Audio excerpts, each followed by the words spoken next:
Politique 2012, Christophe Jacubizine, bonjour. Bonjour. On va parler de l'affaire Karachi aujourd'hui. D'abord, essentiellement parce que l'ancien Premier ministre Dominique de Villepin va être entendu à sa demande tout à l'heure par le juge Van Druijnhoek. Oui, l'un des juges qui a instruit l'affaire des contrats d'armement pakistanais. Du nouveau.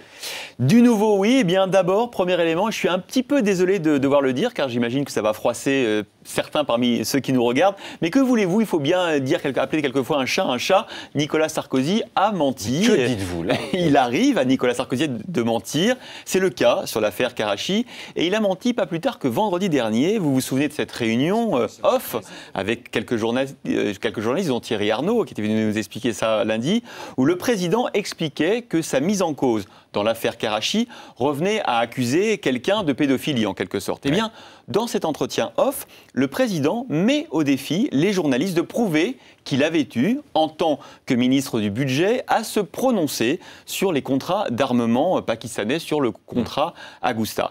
Je n'ai jamais été ministre de la Défense, voilà ce que disait Nicolas Sarkozy vendredi.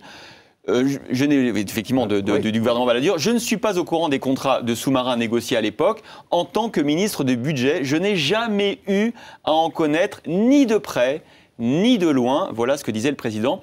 Eh bien, ça s'appelle un mensonge. C'est le site Mediapart qui a publié hier une lettre de François Léotard, classée, vous le voyez, confidentielle défense, une lettre du ministre de l'Armement, de la Défense de l'époque, au ministre du Budget, Nicolas Sarkozy, lui demandant justement d'accepter le contrat Agusta en apportant la garantie de l'État, la garantie du ministère du Budget. Alors, Christophe, c'est pas un gros mensonge. C'est pas un faux, non.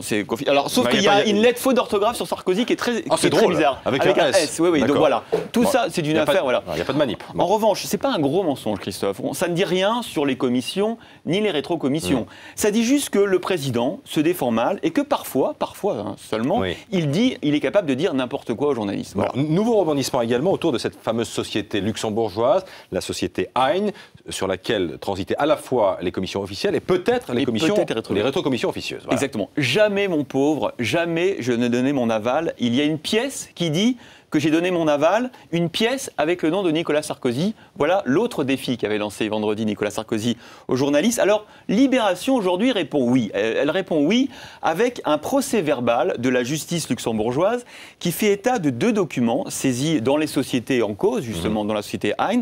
Un premier document qui fait état de l'accord du Premier ministre français Édouard Balladur et de son ministre de l'économie Nicolas Sarkozy pour la création de Hein. Un deuxième document qui fait état d'un courrier en 2006 adressé à Nicolas Sarkozy, alors ministre de l'Intérieur, lui demandant des instructions sur la marche à suivre pour liquider la société Hein.